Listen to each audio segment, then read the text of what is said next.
Hello everyone, आप देख रहे हैं नया दौर। मैं हूं तंजीला मजहर। खुश आमदीद कहते हैं आपको जी। और पाकिस्तान की जो पॉलिटिक्स है वो लगता है अभी इस वक्त चेस की गेम बनी हुई है। बिलखुसूस अगर पंजाब और खैबर पख्तूनख्वा की असेंबलियों से निकलने का फैसला खान साहब का देखा जाए तो उसके बाद बहुत सारे कानूनी, बहुत सारे आईनी सवालात उठे हैं। ना सिर्फ ये कि हुकूमत के लिए बल्कि तमाम लोग देख रहे हैं कि इस कार्ड का रिप्लाई क्या आएगा। दो तीन चार ऑप्शंस हैं। लोग गवर्नर राज की बात कर रहे हैं और इस ऐलान से पहले ही राणा सावला कह रहे थे कि हम पंजाब की हुकूमत वापस लेंगे, यानी कि वजीर आला पंजाब परवेज इलाही साहब के खिलाफ एक नो कॉन्फिडेंस मोशन मूव की जाएगी। 4 महीने से पंजाब असेंबली का सेशन चल रहा है। क्या लीगली ये नो कॉन्फिडेंस की मोशन इसी सेशन के दरमियान लाई जा सकती है? सेशन को एंड करना सवाबदीद है। जो स्पीकर हैं, स्पीकर के खिलाफ एक केस पेंडिंग है। सो इतना सारा जो मामला है वो लीगली कंफ्यूज और कॉम्प्लिकेटेड है। बहुत सारी चीजें, वो जो 20 लोग हैं उनकी एक प्ली पेंडिंग पड़ी हुई सुप्रीम कोर्ट में, जिनके वोट डाले गए लेकिन गिने नहीं गए और साथ साथ उनको डी सीट भी कर दिया गया। सो बहुत सारे आर्टिकल्स के ऊपर हमने बात करनी जी। हमने आज दावत दी है रजा रहमान साहब को, कॉन्स्टिट्यूशन एक्सपर्ट हैं, किसी तारीफ के मोहताज पाकिस्तान के मायनाज कानूनी माहिर हैं। रजा, हेलो, कैसे हैं आप? मैं जी ठीक हूँ। Thank you for having me on the show. Raza, सबसे पहले तो ये बताइए कि अब ये जो फैसला हुआ, पहले था मुस्ताफी होना, अब पीटीआई ने उसको जरा क्लैरिफाई कर दो। कह रहे हैं जी हम डिसॉल्व करेंगे असेंबली। कैसे डिसॉल्व होती है लीगली असेंबली? देखिए, इसमें जो रेलेवेंट आइन की शक है वो आर्टिकल 112 है, सब आर्टिकल 1। और वो कहता है कि गवर्नर जो है वो चीफ मिनिस्टर की एडवाइस पे असेंबली डिसॉल्व कर सकता है। अब इसमें ये प्ले आउट इस तरह करेगा कि अगर ये चीफ मिनिस्टर असेंबली भेजते हैं गवर्नर को कि आप असेंबली डिसॉल्व करें, और उस पर या वो कर देंगे, लेकिन अगर 48 आवर्स 48 घंटे तक अगर वो कुछ जवाब नहीं देते तो वो ऑटोमेटिकली डिसॉल्व हो जाएंगी। तो 48 आवर्स का टाइम है, वो इन एनी केस वो असेंबली डिसॉल्व मतलब गवर्नर के पास तो बहुत ज्यादा ऑप्शंस नहीं है। जब एडवाइस आती है तो he is bound to do so. He is bound to do so unless and until resolution for a no vote of no confidence has been passed in the provincial assembly। अच्छा, no confidence की तरफ जाने से पहले एक कुछ sources ये भी कह रहे हैं कि जो पीडीएम और पीपल्स पार्टी हैं वो सोचें कि शायद वोट ऑफ कॉन्फिडेंस का कहा जाए परवेज इलाही साहब को। तो वोट ऑफ कॉन्फिडेंस में क्या प्रोसीजर होगा? देखिए, वो वही है कि आर्टिकल 130 सब आर्टिकल है आइन का, और वो यही कहता है कि जी अगर गवर्नर फील करता है कि जी chief minister does not command the confidence of the majority of the house, तो वो उससे चीफ मिनिस्टर को वो रिक्वायर कर सकता है कि आप एक vote of confidence provincial assembly से ले सकते हैं, मतलब उनको लेना पड़ेगा गवर्नर की डायरेक्शन पे। ठीक है। और नो कॉन्फिडेंस होगा तो जाहिर है नो कॉन्फिडेंस के लिए तो मूव लेके आनी पड़ेगी। जो अपोजिशन की जमातें हैं उनके 20% लोग हाँ लेके जी, आएंगे। हाँ जी, 20% of the total membership of the house. उसमें जो अपोजिशन की जमातें हैं वो तो 20% वो आराम से पूरा कर लेंगी। ठीक है।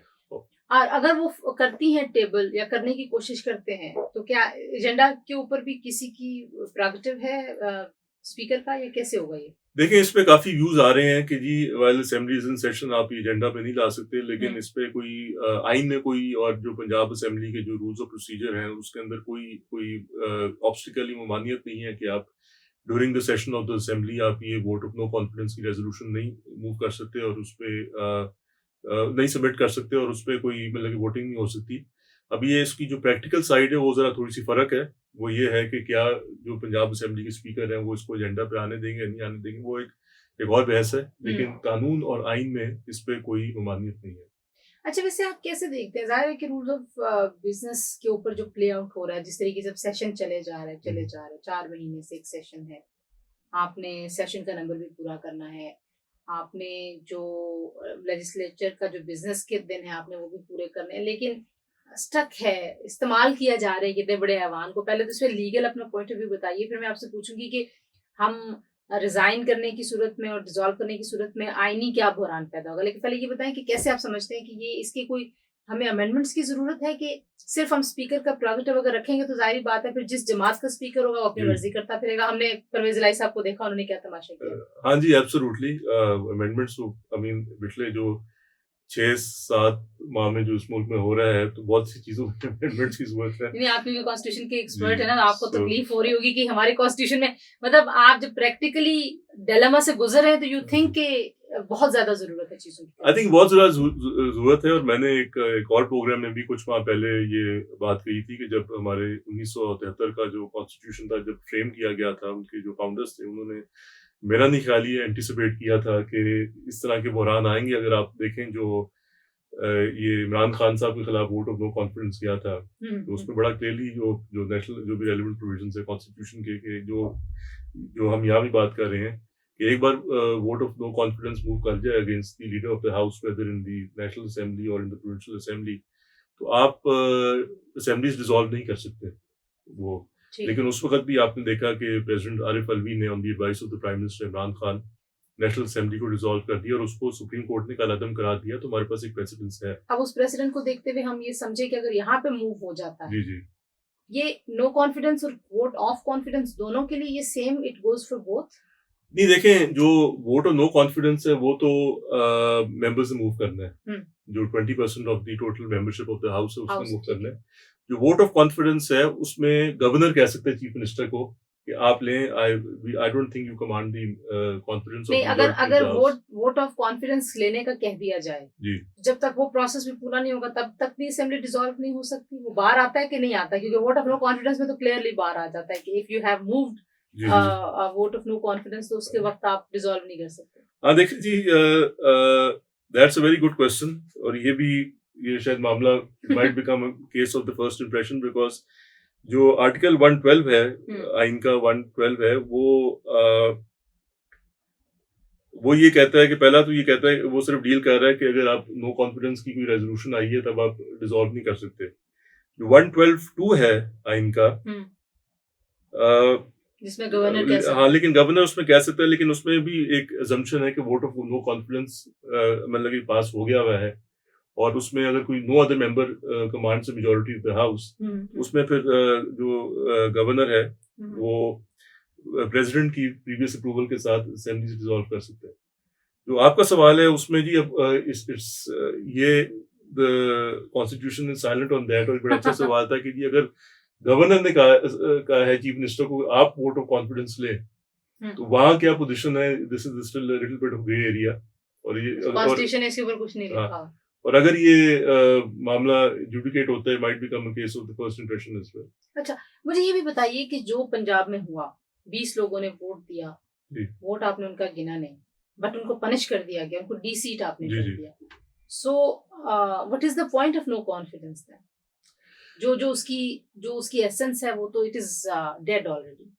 देखिए, इसमें जो सुप्रीम कोर्ट ने डिसेंटिंग जो 2 जजेस ने जजमेंट दी थी इसकी मई में इसकी जजमेंट आई थी, उसमें ये उन्होंने कहा था कि आपने जो एक सारा ऑब्जेक्टिव है of parliamentary democracy and the right of exercise of the vote by member of the parliament, आप बाद में उसको बेशक आप पीनलाइज कर सकते हैं, लेकिन आपने डी सीट के अलावा वो पहला तो काम उनका वोटिंग आपने काउंट होने दिया, आपने वोट ही नहीं काउंट होने दिया, और उसके बाद डी सीट किया। डी सीट बाद की बात है, कम से कम उनका वोट तो काउंट होने थे।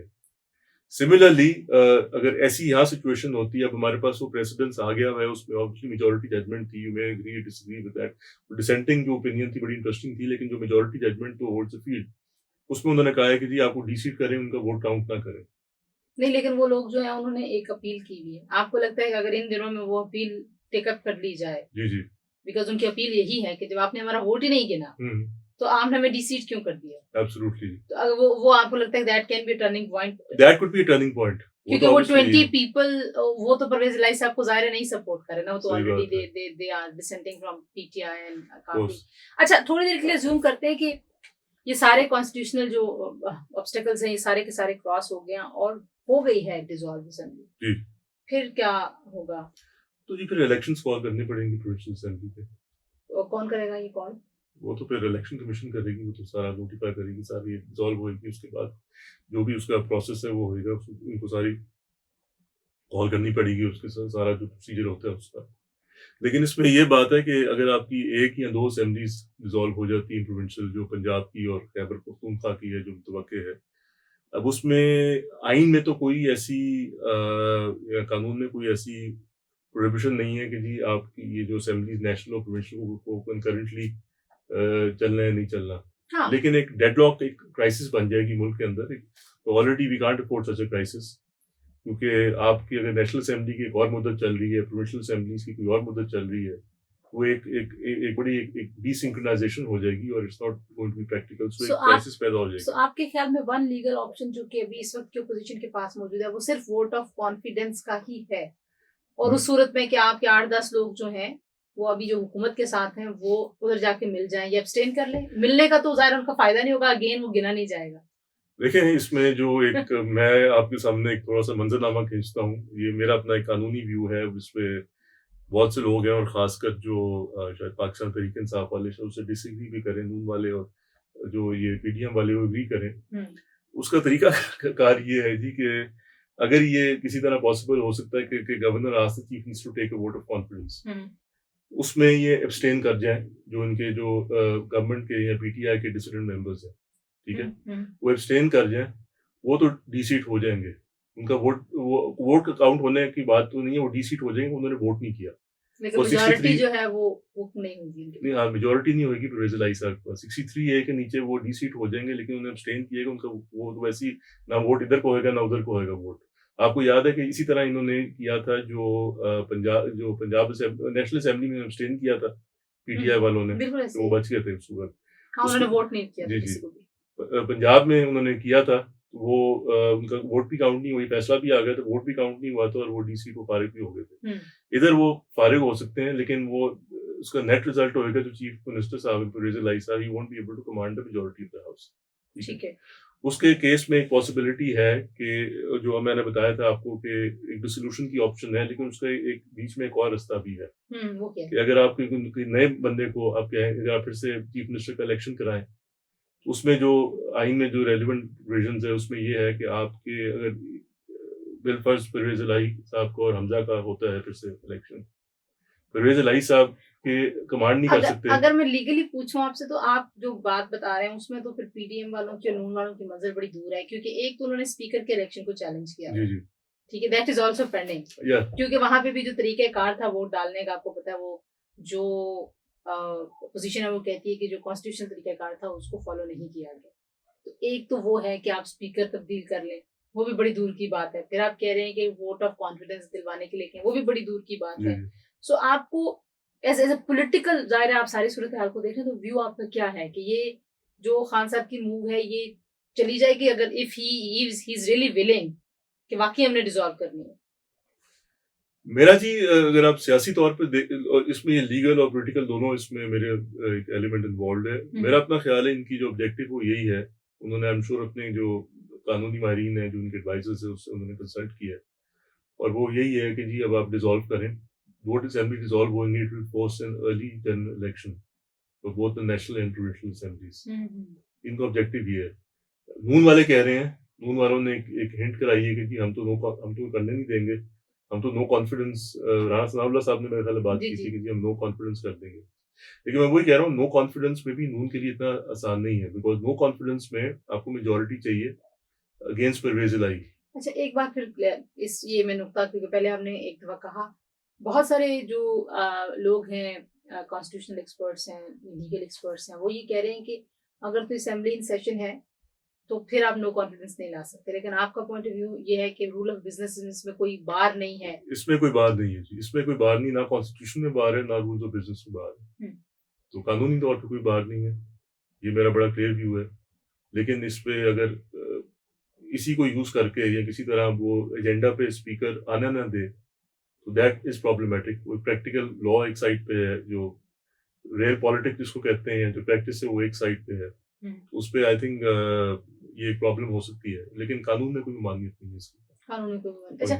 अच्छा, मुझे ये भी बताइए कि आपके ख्याल में गवर्नर राज जो है उसकी बड़ी बात होती रही है बड़े अरसे से, और जाहिर है गवर्नर जो है वो फेडरेशन का नुमाइंदा होता है, और उसको मोस्टली आप एक, वैसे तो वो एक ब्रिज होता है, लेकिन अब हम ये देख रहे हैं कि वो ब्रिज नहीं है बुनियादी तौर पे, वो तो एक हर्डल के तौर पे वहां खड़ा कर देते हैं हम एक गवर्नर। तो यहाँ की सूरत हाल में कैसे गवर्नर राज लगाया जा सकता है? कुछ लोग उसकी बात कर रहे हैं। देखिए, वो तो प्रेसिडेंट ही कर सकते हैं, प्रेसिडेंट भी नहीं है प्रेसिडेंट आपको याद है 2009 में गवर्नर राज लगा था पंजाब में जी जी जब मरहूम सलमान तासीर गवर्नर थे और आसिफ अली जरदारी सदर थे जी जी और नून की शहबाज नून शरीफ की साहब जो थे वो चीफ मिनिस्टर थे, तो वहाँ तो पॉसिबल हो गया था। लेकिन यहाँ इन प्रैक्टिस गवर्नर राज को आरिफ अलवी साहब पीटीआई के हैं, जो बलीगुर रहमान साहब पीएमएलएन के हैं, तो क्या वो चाहेंगे मतलब कि देखें इसमें अच्छा वैसे मुझे एक छोटा सा और भी नुक्ता मुझे याद आ गया कि ये प्रेसिडेंट की इम्पीचमेंट के ऊपर बात हुई थी and this was on PDM से एजेंडा जी दिस पार्टी के एजेंडा कि इम्पीचमेंट करेंगे। इम्पीचमेंट से क्यों रुक गए लीगली आपके ख्याल में? वो जो 20 लोग हैं वो जो डिसीजन आया डीसीट होने वाला क्योंकि इम्पीचमेंट के लिए शायद इनको ज्यादा नंबर चाहिए था, ऐसा है? आई बिलीव इसमें नेशनल असेंबली और सेनेट का होता है मेरा ख्याल है, नॉट प्रोविंशियल असेंबली। सो जो 20 नहीं मैं मरकजी उसकी बात कर रही हूँ, जो इनके पीटीआई के जो लोग नेशनल असेंबली में मौजूद हाँ हैं जी शायद उनका वोट भी इनको चाहिए होगा, इस वजह से रुके हैं। नहीं मेरा नहीं ख्याल, बिकॉज देखिए उन पे शायद वो डिफेक्शन क्लॉज ना लगे पीटीआई के जो है, बिकॉज 63 ये बड़ा क्लियरली कहता है कि जी वोट ऑफ कॉन्फिडेंस और no confidence of the prime minister या कोई मनी बिल है उसके ऊपर आपने करना है। इम्पीचमेंट की बात नहीं करता है कि जी उसमें उनके ऊपर कोई बार है। ओके बट एक जनरल परसेप्शन यही है कि शायद उनके पास पूरे नंबर्स ना हों पीडीएम के पास वो successfully pass impeachment resolution against the president. Senate भी है ना आपका, बिल्कुल ऐसे ही, वो भी एक इशू हो सकता है। ठीक है। सो अब जो लोग पीटीआई के कह रहे हैं कि पीडीएम अपने जाल में फंस गई है, तो आपको भी लगता है कि लीगली ये काफी ज्यादा क्राइसिस में है, सदर से लेके यहाँ स्पीकर के इलेक्शन तक, परवेज इलाही तक, सेशन में एजेंडा लाने तक और नंबर पूरा करने तक लीगली? आई थिंक फंसे हुए हैं, पीडीएम फंसी भी है थोड़ी सी। और देखें एक बड़ा एक लॉपसाइडेड सिचुएशन होगी इस वक्त हुई हुई है। आपने देखा कि इनिशियली इनको लीगल विक्ट्रीज मिली थी, जब नो कॉन्फिडेंस आया था नेशनल असेंबली में, ये जीत गए थे, सारा कुछ हुआ। चीफ मिनिस्टर की इलेक्शंस तक वो जो हमजा गुजार साहब गए थे और फिर हमजा चीफ मिनिस्टर की आई थी, तो इनके फेवर में काफी फैसले आए थे। बट अनफॉर्चुनेटली फिर जो 63A का फैसला आया, उसके बाद आपकी वही इलेक्शंस पंजाब में बाई इलेक्शंस हुई, उसके बाद फिर ये रेजलाई साहब भी थे, फिर एक और फैसला आया। तो कानूनी तौर पे मेरा ख्याल है कोई ये कहते हैं ना scales are balanced out right now. Is there any other way to stop this move like legally? अगर जैसे होता ना कुछ लोग छोड़ दें जमात, कोई कोर्ट में चला जाए।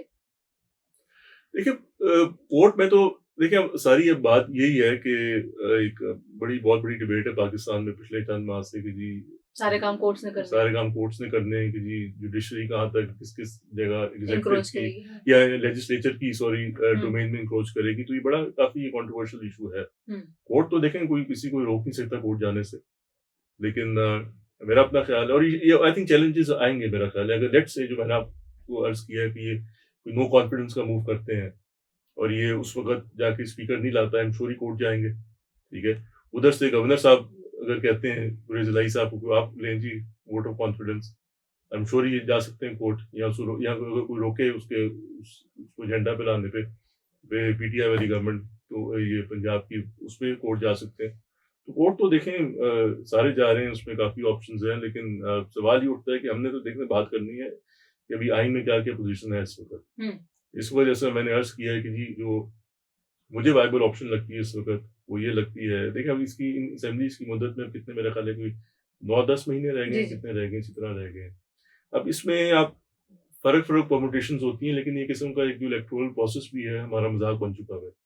आपने बाई इलेक्शंस में देखा जी खान साहब ने सारी सीटों पे कंटेस्ट किया और फिर कहा और एक ही हुई। देखें वो कितनी बाई इलेक्शंस कराएंगे आप, कितने आप रिसोर्सेज वेस्ट करेंगे मुल्क के। ये मेरा ख्याल है वो जो खान साहब होप कर रहे हैं वो ये कर रहे हैं कि जी ये एक पूरे क्योस थोड़ी सी क्रिएट होगी भी है। लेकिन अगर बलूचिस्तान और सिंध असेंबलीज नहीं डिसॉल्व हो जी, which seems like very likely option कि वो नहीं करेंगे, तो फिर क्या होगा?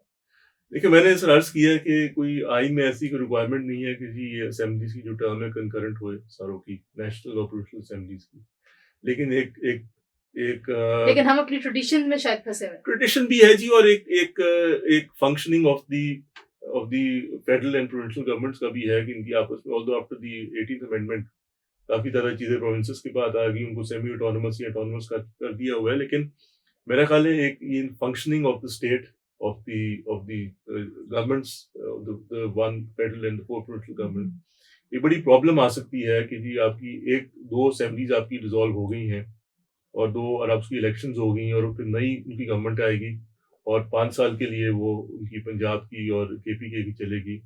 आपकी जो फेडरल गवर्नमेंट है और सिंध और बलूचिस्तान है, वो फिर पिछली मुद्दत के मुताबिक जा रहे हैं, तो एक ग्रेट लेवल ऑफ वो कोई डिस्कनेक्ट आ जाएगा। उसकी एक from a practical point of view, from a countries economy, from the countries general एक मुल्क की जो और फंक्शनिंग दूसरा है, ये बड़ी कि प्रॉब्लम आ सकती है। लेजिटिमेसी ऑफ द सिस्टम भी तो चैलेंज हो रहा है ना, एब्सोल्युटली कि जी, आपके इतने लोग जो हैं वो है ही नहीं असेंबलियों में, आपका बिल्कुल, कोरम ही नहीं पूरा, आपके जैसे अब नेशनल असेंबली है, एब्सोल्युटली सो वो उसका कोरम तो ज़ाहिर है नहीं उस तरह से नहीं पूरा। होता है। अच्छा, आखिर में मुझे ये भी बताएं कि जो पार्लिमानी पार्टी के हेड वाला एक बहस बीच में छिड़ा था, यू थिंक कि in any way legally that is also relevant to this crisis? अगर मैं चौधरी शुजात साहब के हवाले से वो बात करूं या नहीं, वो दैट इज वो देखिए उसमें फैसला सीएम की तो पावर्स के साथ कोई उसका नहीं आ सकता। देखिए फैसला तो आ गया है उनका, ये जो परवेज़ इलाही साहब की इलेक्शन के बाद फैसला तो आया था, लाहौर हाई कोर्ट का ही आया जी था जी। कि जो चौधरी साहब की डायरेक्शंस पे उन्होंने वोट किया था, लेकिन उन्होंने कहा था कि जो लीडर ऑफ द हाउस करता है वही करें, पार्टी हेड का वो नहीं होता। सो आई थिंक उस पे very clear on that, unless and until it is challenged और इट गोज़ इनटू अपील वगैरह, उसकी पता नहीं उसमें अपील आई है या नहीं, उसकी मुद्दत पूरी हो गई है, अपील की लिमिटेशन ना आ गई हो, लेकिन उसमें भी क्लैरिटी काफ़ी है। तो बड़ा एक एक स्टेट ऑफ फ्लक्स ही है इस वक़्त, और मेरा नहीं ख्याल कि चौधरी शुजात साहब वाली बात है, because in light of that decision of the Lahore high court, मेरे ख्याल में चलेगी ज़्यादा। अच्छा, आखिरी मुझे ये बात बताइए कि अगर असेंबली डिसॉल्व हो जाती है तो फिर कितने दिनों में इलेक्शन कमीशन को कमाना पड़ेगा इलेक्शन? और खान साहब को तो ये इलेक्शन कमीशन भी नहीं चाहिए, तो जी, उनका भी मसला लंबा है। 90 डेज़ होता है जी। 90 डेज। वो जो टर्म होती है, डिसोल्यूशन होती है, उसके बाद 90 डेज़ होता है। 90 डेज के अंदर इलेक्शन कराने होते हैं। जी, जी। ठीक है, लेकिन उसमें एक्सटेंड भी हो सकता है, हाँ, हो कोई सकता है जी। सर्कमस्टांसेस हाँ, ऐसे होंगे? सर्कमस्टांसेस हैं, हमारे पास प्रेसिडेंस भी है, पुराना भी है कि कैसा है? एक्सटेंड भी हो सकता है। कोई अगर खुदा ना खास्ता कोई नेचुरल कैटास्ट्रोफी आ जाए, कोई कैलेमिटी आ जाए। आपको याद है जब 2007 में भी इलेक्शन डिले हुई थी, जब मोहतरमा शहीद हुई थी, तो वो डिले हो गई थी एक महीने से, तो वो तो those possibilities always there. So 4 months basically अब जो सारी गेम है वो 4 महीने की है, कि 4 महीने पीडीएम और पीपल्स पार्टी पीछे आ जाए और 4 महीने खान साहब जो हैं वो मतलब 2 महीने का ये दे दें मार्जिन। तो आपको लगता है वो 6 महीने के ऊपर अगर इलेक्शन के ऊपर कोई डायलॉग आप होता हुआ देखते हैं? हाँ जी, होना तो चाहिए। वो देखिए ना, आपकी अगर केयर टेकर्स आ जाते हैं पंजाब में और केपीके में, हुँ, वही मैं बात कर रहा हूँ, डिस्कनेक्ट हो जाएगा, बहुत से फैसले नहीं हो सकेंगे, ठीक है। जो एक इलेक्टेड गवर्नमेंट कर सकती है। हुँ, सो मेरा अपना ख़्याल है जी कि मुल्क की बेहतरी के लिए, मुल्क की सालमियत के लिए, सिस्टम के लिए बड़ा बहुत इम्पोर्टेंट है कि आप कुछ डायलॉग पे आएँ। वही 2, 4 और 6 महीने की आप बात करें कि एक आ जाएँ, they come to convergence to meeting point, ये भी थोड़ा-सा पीछे हट जाएँ। खान साहब भी ज़रा हट जाएँ। एक they come to a convergence point, और ये वही लग रहा है कि अगले साल के मार्च-अप्रैल में जो पहले बात हुई थी, शायद बात उसी पे ही बैठ जाए ultimately. Thank you so much Raza. Raza Rahman की गुफ्तगू आपने सुनी है जी।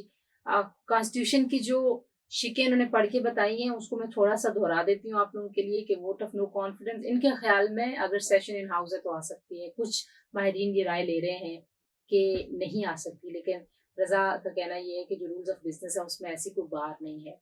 लेकिन ये जो प्रेरोगेटिव है स्पीकर का, उन्होंने एजेंडा के ऊपर लेके आना है सारे मामले को, वो लेके आएँगे या नहीं लेके आएँगे ज़ाहिर है।